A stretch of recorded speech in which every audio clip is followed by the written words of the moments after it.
Good morning, everyone. Before we start this mute court simulation, let us introduce ourselves. My name is Dinda Ardia as judge. My name is Reza Febriatama as Judge G. My name is Afisal Bakas as a judge. My name is Hafiz Amrul Akmal as a judge. My name is Farizi Gusniarto as delegate of Malaysia. My name is Calvin Dinggan as delegate from Malaysia. My name is Kelvin Utabarat as delegate from Malaysia. My name is Rani Shaira as delegate from Singapore. My name is Salman Azhar as delegate from Singapore. My name is Muhammad Irfan as delegate for Singapore. Ladies and gentlemen, the court meets today is to deliver judgments in the case concerning the application of the International Convention for the Territorial Dispute between Singapore and Malaysia over several islets at the eastern entrance to the Singapore Straits, namely Pedra Branca. On behalf of the Government of Malaysia and the Government of the Republic of Singapore, we have the honor to inform you that Malaysia and Singapore on 14 April 1998 have agreed on text of the special agreement for submission to the International Court of Justice of the dispute between Malaysia and Singapore concerning sovereignty over Pedra Branca or Pulau Batu Puteh, Middle Rocks, and South Ledge. And on 21 Desember 1979, Malaysia published a map and entitled Territorial Waters and Continental Self-Boundaries of Malaysia that was published by the Director of National Mapping, Malaysia, which showed the outer limits and coordinates of the territorial sea and continental self-claimed by Malaysia. The map depicted the island of Pedra Branca, Pulau Batu Puteh as lying within Malaysia territorial waters by a diplomatic note that 14 Februari 1980, Singapore reject Malaysia claim to Pedra Branca, Pulau Batu Puteh, and request that the 1979 map be corrected.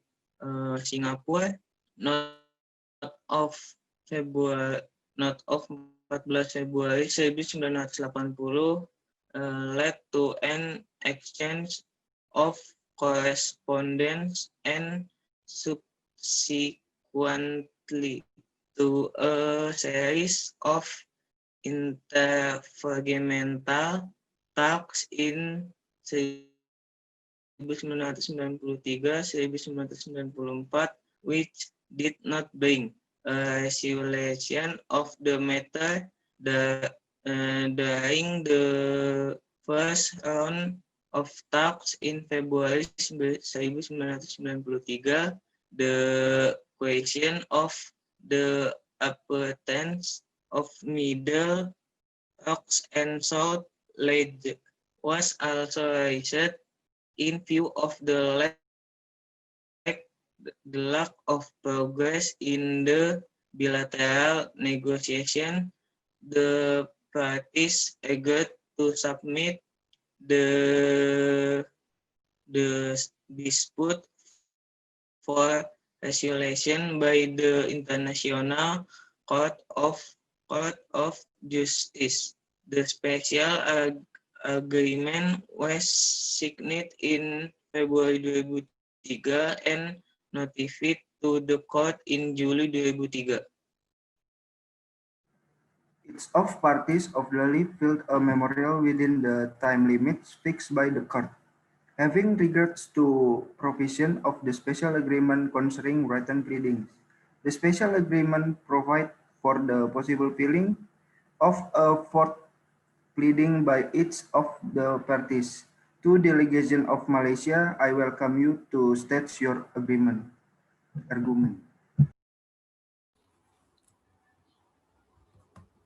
Thank you for your honor. We are here as the delegation of Malaysia are going to give our statement. The initiative to erect the Horsburgh Lighthouse was a private one, without any link whatsoever to matters of sovereignty. In order to honor the hydrographer and to aid navigation, Pulau Batu Puteh was envisaged as the most likely location of the lighthouse from the very beginning and at every stage of the decision-making process. The British authorities sought and obtained consent from the Temenggung and the Sultan of Johor for the construction of the lighthouse at the entrance of the China Sea in the Strait of Singapore, because Johor was sovereign in that region. That authorization included Pulau Batu Puteh. The construction of the lighthouse was neither accompanied nor followed by a taking of possession of the island on behalf of the British Crown. No other claim of sovereignty was advanced on behalf of the British Crown. They are construction and maintenance of the lighthouse does not constitute an act of nor display of sovereignty, nor does it imply Aizirnus occupancy. The East India Company acquired ownership of the Horsburgh Lighthouse, but not sovereignty over Pulau Batu Puteh. Consequently, Johor retained its sovereignty over Pulau Batu Puteh after the construction of Horsburgh Lighthouse. 1854. The creation by Britain of the Stress Light System by Indian Act Number 8 of 1854. 1912. The amendment by the Stress Light Ordinance of the arrangement concerning management of the stress light system consequent upon agreement between the colony of the stress settlement and the Federated Malaysia states concerning the funding of the system. 1927. The definition of the boundary between Singapore and Johor which proceeded by way of a detailed statement of the territorial extent of Singapore. 1848. The Curfew Johor Straits Singapore Order 1848, which defined the area falling within the boundary of territorial waters of the island of Singapore. 1852. Internal Singapore correspondence showing a clear understanding that the territorial extent of Singapore was defined by the Anglo-Dutch and Crawford Treaties of 1824 and 1927 agreement. 1953, the correspondence between the Singapore Colony Secretary and the Acting State Secretary of Johor. 1953 until 1956, the publication by the Rural Board of Singapore of the successive list of one island purporting to list all the small islands, whether inhabited or not, falling within the territorial water of the colony of Singapore. 1958 until 1958 until 1969. Revisions of Singapore Land Use Legislation. 1964. Correspondence between the Directorate of Marine Malaya and Director of Marine Singapore concerning television sets at the Horsburgh and other lighthouses. 1966. Publication of Puffit's monograph of the Horsburgh Lighthouse. 1968. Grant of concession to Continental Oil Co. of Malaysia covering waters inter alia in the vicinity of Pulau Batu Puteh without protest from Singapore. 1969. conclusion of the Indonesian-Malaysia Agreement relating to the delimitation of the continental shelf, inter alia in the vicinity of Pulau Batu Putih without protest from Singapore. 1972 until 1980, publication by Singapore of the series Singapore Facts and Pictures which contain detailed list of the island of Singapore. 1973 signature of the Indonesia-Singapore Territorial Sea Agreement.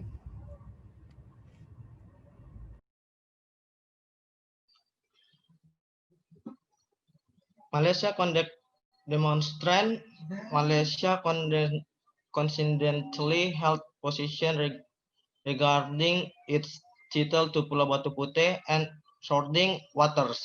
That this conduct and the corresponding absence of protest by Singapore also serve to confirm that Singapore management of the harbor lighthouse was considered either by Singapore or by Malaysia as in any way relevant to the question of sovereignty of the island on which the lighthouse with location. Just as Singapore conduct in coincident in electing is believed that Malaysia has title to Pulau Batu Putih, so also has Malaysia conduct been coincident with its view that is the territorial sovereign by reference, but to Singapore conduct and of Malaysia, there is not basis for questioning Malaysia original title to Pulau Batu Putih. Thank you the delegation of Malaysia for your statement. Now we are going to hear the statement from the delegation of Republic of Singapore. You may start. Thank you, Your Honor. I'm here to state some information on the background subject of Pedra Branca. The main subject matter of the dispute is a small island called Pedra Branca, situated in the middle of the Straits of Singapore at the entrance to the South China Sea.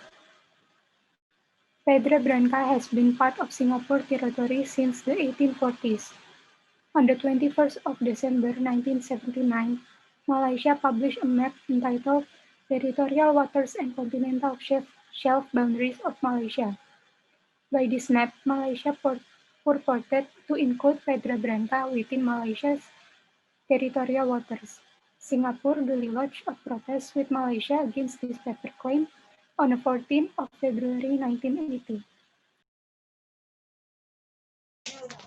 Okay, thank you for the statement. I'll need some additional information. Singapore claim is not based on the trade of Casey of 1824. That trade dealt only with the main island of Singapore and its immediate vicinity. It did not extend to the area around Pedra Branca. Instead, Singapore case is that the event of 1847 to 1851 to be elaborated in the due course constitute a talking of lawful possession of Pedra Branca by agent of the British Crown. It will be helpful at this stage to present a brief history of the event leading to the construction of the lighthouse and the taking of possession of Pedra Branca. Thank you for your statement. Now I will continue. Singapore will now present our conclusion on the basis of the fact and legal consideration set forth above. The first is the basis of the claim to sovereignty in respect of Pedra Branca is the lawful possession of Pedra Branca effected by a series of official action in the period from 1847 to 1851. beginning with the first landing on Pedra Branca by Thompson sometime between 21 June and 9 July 1847,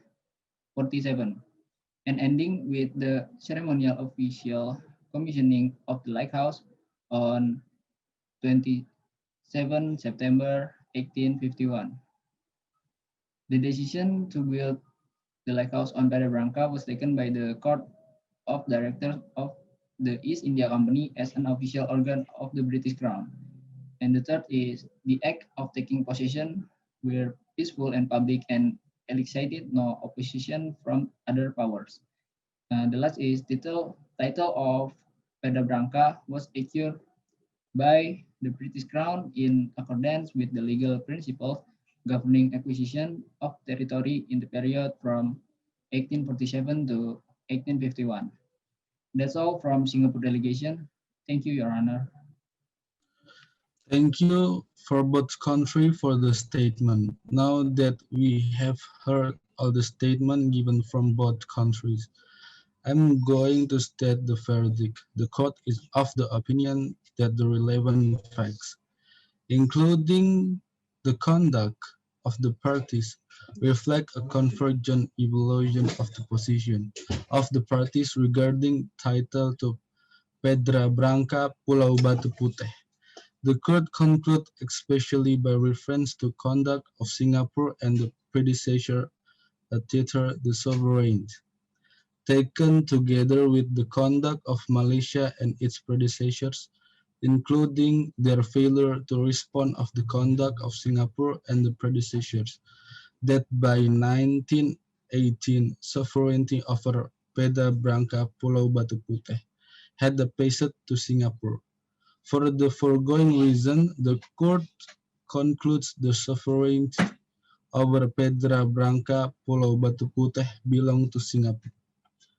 The court also observed that the issue of the legal status of Middle Rocks is to be assessed in the context of its reasoning on the principal issue in this case. Therefore, the court finds the original title of the Middle Rocks should remain with the Malaysia and the successor to the Sultan Johor. Following with the conclusion, the sovereignty over should allege as a low tide elevation belongs to the state in the territorial waters of which is located.